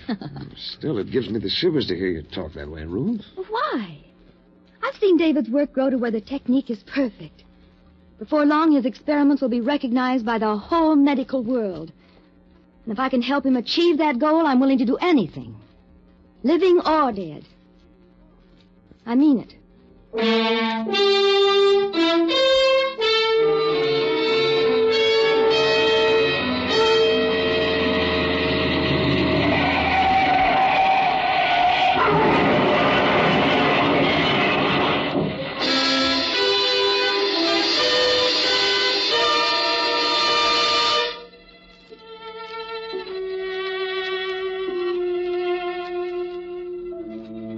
Said she wanted to do it, Ed, living or dead. David, you're surely not going to hold her to that. Not now. Of course I am. She meant it. But I called you over here tonight, Ed, because I need help.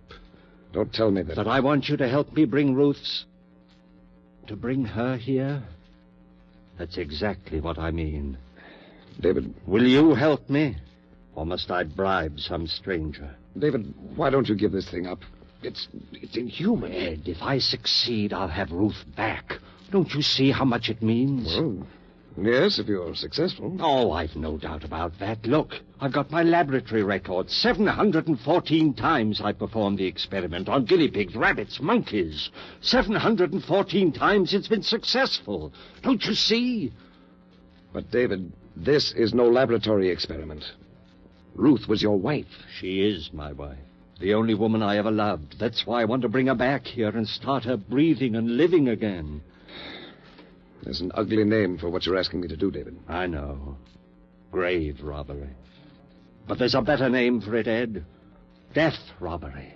We'll rob old man Death.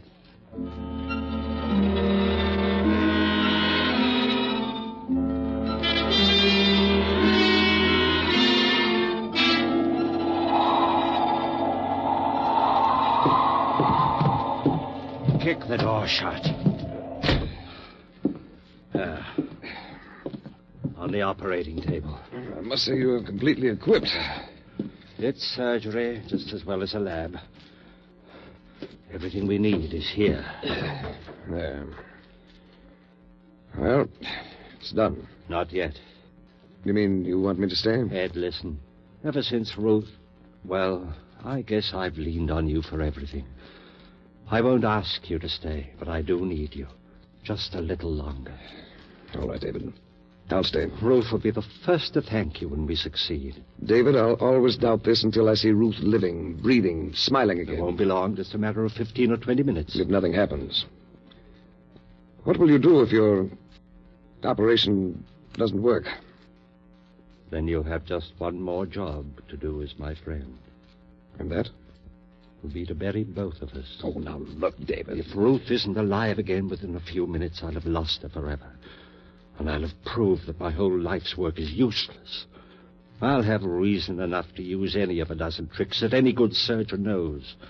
End the whole business. Oh, but don't look so horrified, Ed. We won't fail.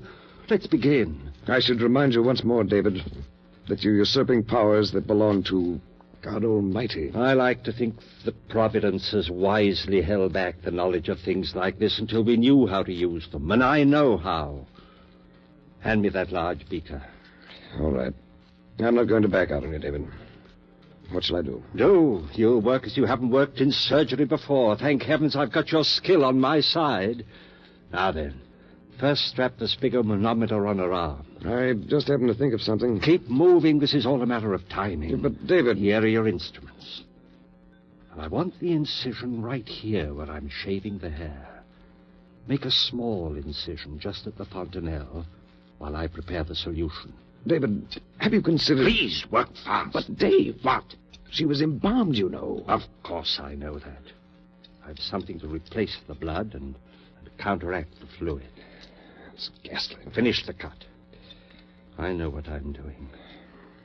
Well, that's all for the incision, but after all... Good work, nice. Now cut away the dura mater. Entirely?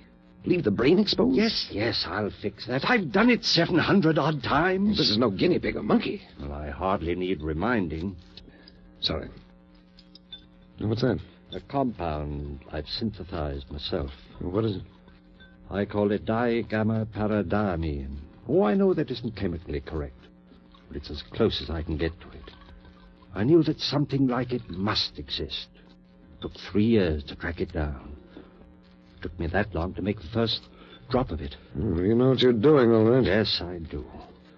Now then, if you're finished, take the leads from that storage battery there and attach the positive to the silver plate on the shelf. Put that at her feet. I feel as if I were doing something unholy. Place the tip of the negative in the incision you made in the skull. Be sure the tip of the wire actually penetrates the pia mater. David, what if you bring her back? I will bring her back. But what if you bring her back and find she comes back without her soul? What? Her soul? Yes. You're a surgeon, and you believe in a soul? Well, I hesitate to say there is no such thing. You've seen a good many deaths, haven't you? Have you ever seen any evidence that the soul escapes at death? Perhaps I couldn't recognize the evidence. Let's put it this way, then. If there is any soul, it either leaves the body or stays with it at death. Now, no reputable surgeon or physician has ever been able to report the slightest evidence of the soul's having left the body. So, the soul, if there is a soul, must stay with the body, a part of it. I'm ready now, if you've finished. Everything's set. Good. Close that switch, then, at the battery.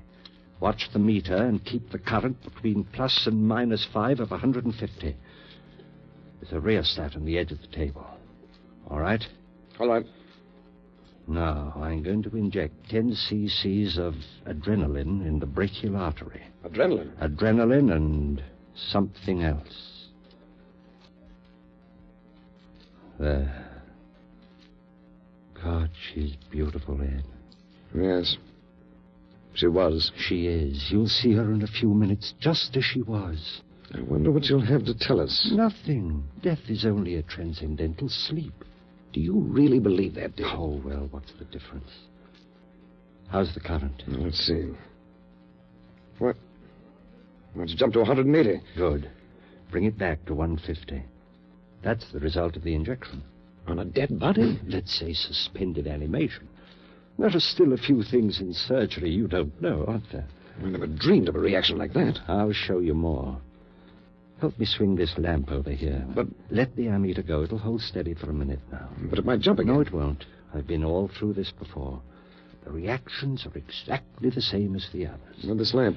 X-rays? No, it's a modification of the cathode ray. And just another of my developments. I call these theta rays. Why do you call them that? Well, most rays are named for the first few letters in the Greek alphabet. Alpha, beta, gamma, and so on. Well, one explains theta. Didn't you say theta? Yes. But theta was called the letter of death by the ancient Greeks. Well, that's right. It was the first letter in the word thanatos. Death. I see. A theta without death. Maybe I was too sentimental. Maybe. At least human for once. Let's not argue. Here goes the ray. Now, quickly, the solution. Inject it? No, pump it. I built this pump especially for it. There's the pump switch, Ed. Here? Yeah. Turn it on and watch the ammeter. Okay. It's jumping. How far? 155. Let it go. 160. 170. Hold it there. It'll stay there now. Listen carefully. Yes. As soon as I turn off the pump, I want sphygma readings. But there won't be any blood pressure. Wait and see. Give me a reading each time I ask for it, and take them carefully. Are you ready? This is fantastic. I'm ready. Okay.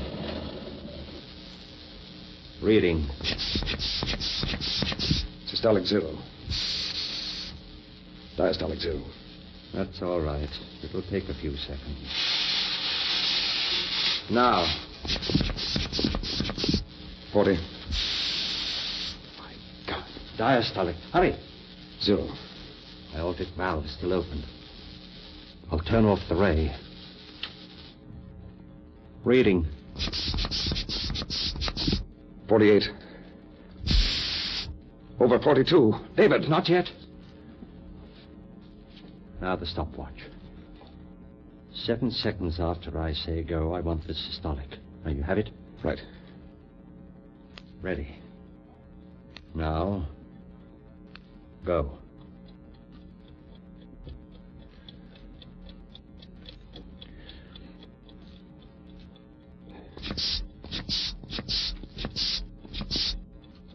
$60. Good. Just what it should be. Lord, look at my hand. Well, I don't wonder. Ruth, darling, just a few more minutes. All right, Ed. Now the ray again. We'll know the answer very soon.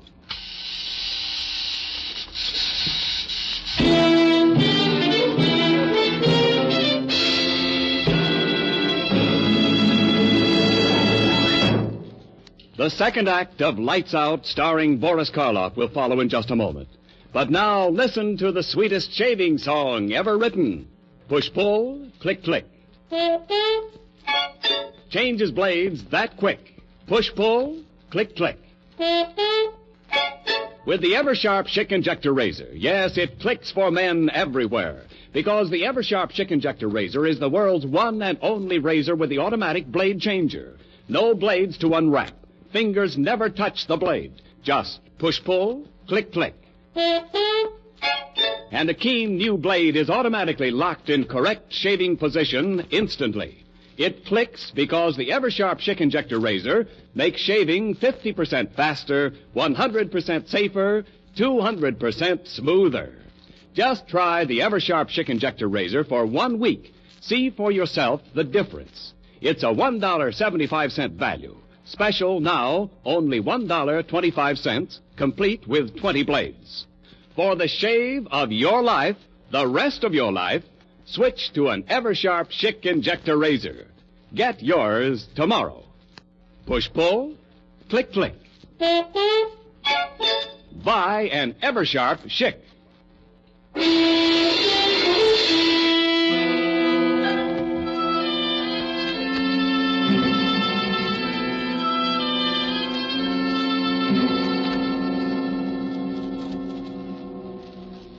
How long do you use the ray this time, David? Not long.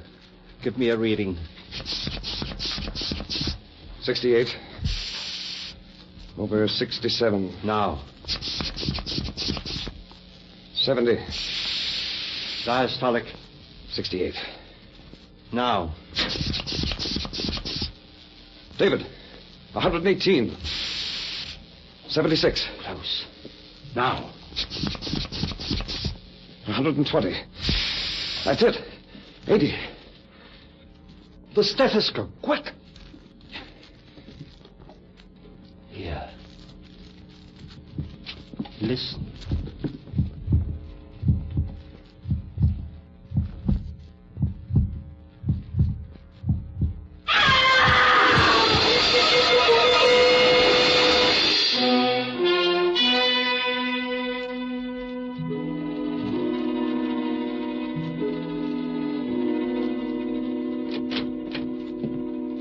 Sleep? Yes, almost a coma. She's all right otherwise? As far as I can tell, her respiration's normal, pulse just a tiny bit fast, and the reflex is slow, but apparently all right. David, I feel I must apologize to you. Apologize? Why? Well, for doubting you, I suppose. You'll learn to believe me. Very calm in the face of all this. Do you realize that you've performed a miracle? A miracle? I brought my wife back to me, as I promised her. It's It's an unholy thing, but... But we've conquered death. Is that unholy? We have conquered death. May God forgive us. She'll only wait now. How long has she been asleep? Let me see. 11 hours. Hasn't spoken at all? Not since that first scream, when she fell asleep. Have you given her anything? Just a few drops of brandy. Have you tried to wake her? No, but I think I'll try now. Oh, wait a minute before you do. Why? Well, I hate to keep harping on this business about a soul, David. I realize this is no place for a philosophic discussion, but I can't help wondering why Ruth screamed when she first came back to life. I think there's a logical explanation. After all, it must have been a physical shock. Well, that's true. It must also be true that there was a great mental shock involved. I think that's why she screamed, and I'm wondering whether there's been a permanent effect on her mind. Or, as I prefer to think of it, her soul. Oh, you're simply borrowing trouble, Ed. I've never seen any sign of permanent damage in my other experiments. Don't forget that Ruth was a human being. Well, there's only one way to find out. I'm going to wake her. You're not afraid? Afraid? Of what? Ruth. Ruth. Wake up, darling. Ruth, dear. It's David speaking. Wake up, dearest. Ruth. Ruth. There, darling. No wonder it scared a poor girl. Ruth, it's David, dear. I kept my promise and you're alive again. Oh, you're all right, honey. It's David. You're... Ruth. Ruth. David, what's the matter? Good God, Ed, her mind. No, David. Her soul.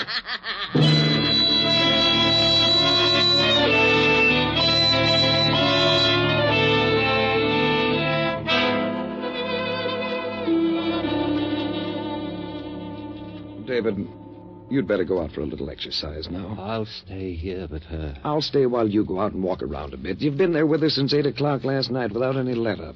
Go on, I'll stay. Ed. I know, old boy. I'd give anything myself if we could undo what we've done, but... Ed, what can I do? Well, there may be something. Let's try an experiment when she wakes up again. What kind of an experiment? Well, let's see if we can talk to her, get her to say anything. If we can get a flicker of intelligence, maybe we can teach her, build up from a small fragment. Maybe it might work. I'm going to wake her up and try it. But not now. Why don't you take a walk? Relax a little.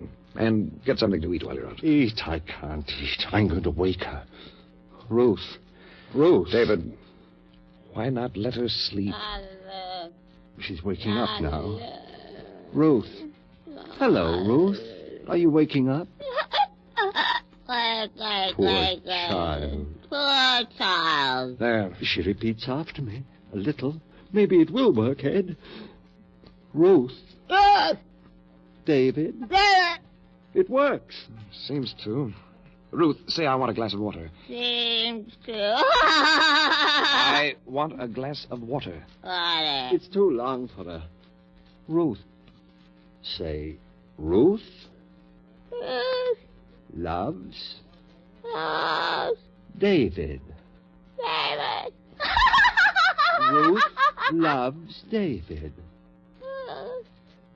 Loves David. Ruth loves David. Ruth loves David. Ruth loves David. It's working, Ed. Maybe. But what is she thinking? I don't know. No. Ruth, stop it. Stop it. Wait a minute, old man. This is too much for you, tired as you are. Go on out and take a little walk, and I'll work with her for a while. Your nerves won't take much of this. I guess you're right, Ed. I can't think anymore. I'll be right back. Fine. I'll take good care of her and see what I can find out. Be patient with her. Don't worry, I will. And you get something to eat while you're out. All right, I'll try. Poor guy, this is really rough on him. Rough on him. Ruth. Ruth. We're kidding ourselves. There's nothing there. She's a parrot. Never mind, Ruth. Ruth, put down that scalpel. Scalpel. You'll hurt yourself. Ruth, stay away. Don't put it down. Think of David.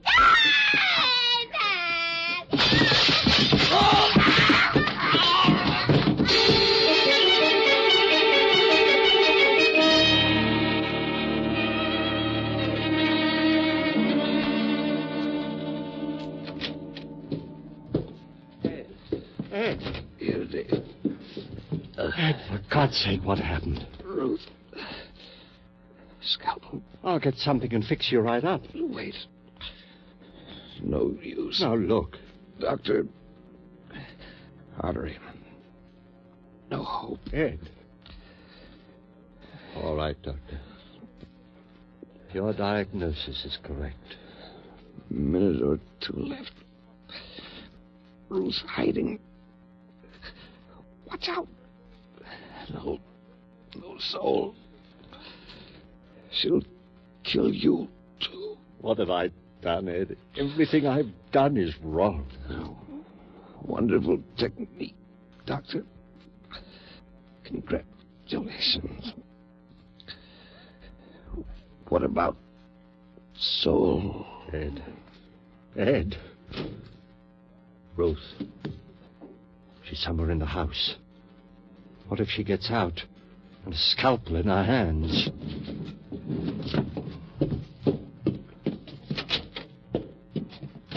There's been enough damage. Ruth! Ruth! Basement. I'd better take a gun.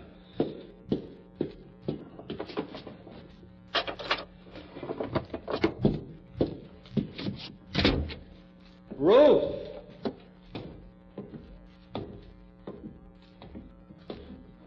Ruth! Wish I had more light.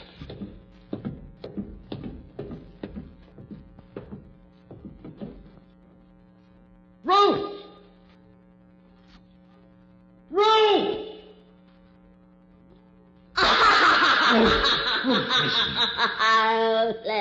Ruth, now give me that scalpel. You'll hurt yourself. Ruth! Ruth, come back! Come back!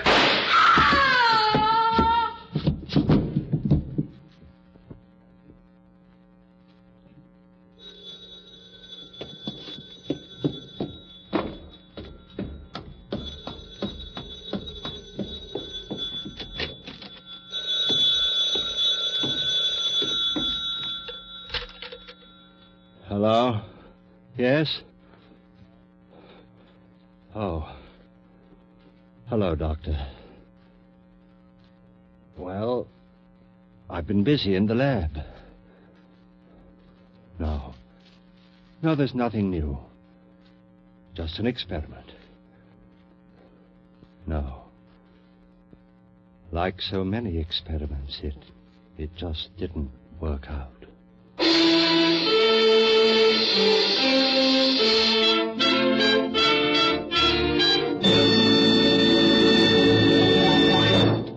Eversharp Schick has just presented Boris Karloff in the first of the new series of mystery and terror stories, Lights Out. In just a moment, we'll tell you about next week's story. But first, no matter what kind of razor you use now, here's a challenge. There's a better, easier, faster way to shave. Eversharp Schick Injector Razor has banished forever 90% of the nuisance that makes shaving such a chore. Ends nuisance number 1, no time wasted. Eversharp Schick Injector Razor has been proved at least 50% faster. Ends nuisance number 2, it's safer. Patented guard bar prevents skin irritation, even under nose. Eversharp Schick shaves clean and smooth without skin irritation. Ends nuisance number 3, nothing to take apart or put together. World's easiest razor to clean. Just rinse, shake, put away. Ends nuisance number 4, no blades to unwrap. Fingers never touch the blade. Just push-pull, click-click. Because Eversharp Schick's the world's one and only razor with the automatic blade changer that locks a keen new blade, the world's sharpest blade, in correct shaving position instantly. Yes, it's 50% faster, 100% safer, 200% smoother. So for the world's quickest, easiest, cleanest shave, change to Eversharp Schick Injector Razor. It's $1.75 value, but special now for only $1.25, complete with 20 blades. Buy yours tomorrow.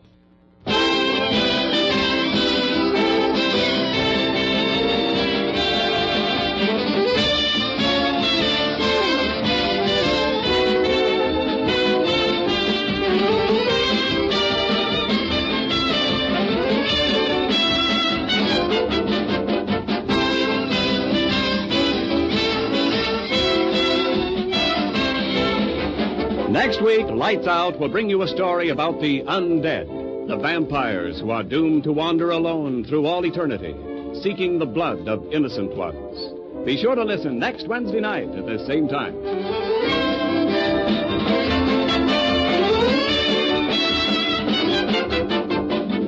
Lights Out is produced and directed by Bill Lawrence. The script is by Paul Pierce and Willis Cooper. This is Ken Niles speaking for Eversharp, manufacturers of Eversharp chick injector razors and blades, and famous Eversharp precision writing instruments. For birthdays, weddings, anniversaries, and business gifts, remember the best gift of all is an Eversharp CA pen. Buy yours tomorrow during the sensational Eversharp CA pen sale. Buy now and save as much as 60%. This is ABC, the American Broadcasting Company. That was Lights Out with Death Robbery, as originally heard July 16th, 1947.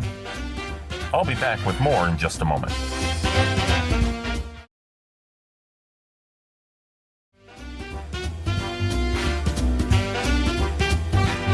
Welcome back to Classic Radio Rewind. This 4th of July, Old Time Radio USA is proud to present our annual 4th of July Yours Truly Johnny Dollar Marathon. Join us as we follow the adventures of America's fabulous freelance insurance investigator with the action-packed expense account. It's a day of mystery, intrigue, and nostalgia that you won't want to miss. So tune in, turn up the volume, and let Johnny Dollar's daring escapades be the soundtrack to your Independence Day celebrations. Only on Old Time Radio USA. You can listen to Old Time Radio USA and our other great old-time radio stations by going to www.WOTRRadionetwork.com, where you have free reign access to not only Old-Time Radio USA, but Suspense Radio USA, Crime Time Radio USA, and Radio Mystery Theater USA. All four available 24 hours a day, 7 days a week, with the many ways you can listen. Some of the many different platforms you can listen on our official mobile app, and you can also listen to us on TuneIn.com, Get Me Radio, Amazon Echo devices, Android TV, Fire TV, and many others. And with that brings this episode of Classic Radio Rewind to a close. I hope you're able to join us next week for another 2 hours of great old-time radio fun. For the WOTR Radio Network and Classic Radio Rewind, this is Barry Slinker saying goodbye for now.